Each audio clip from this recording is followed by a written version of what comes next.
প্রিয় দর্শক ভাই বন্ধুরা, এই যে দেখেন মাটি ফালাইলাম।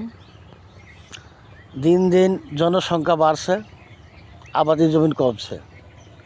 সবাই এক বাড়িতে ছিলাম, চাষতো ভাই বেড়াতো সবাই, তারা ভিন্ন ভিন্ন বাড়ি করা হয়েছে। এখন ছেলে সন্তানদের ফ্যামিলি বাড়ছে, এখন তাদের জন্য আবার এই যে নতুন বাড়ি করার জন্য এই যে মাটি ফালাইলাম। কারণ এক বাড়িতে সবার থাকা সম্ভব না, কারণ যত জনসংখ্যা বাড়ছে তত ঘর দুয়ার বাড়ানো দরকার।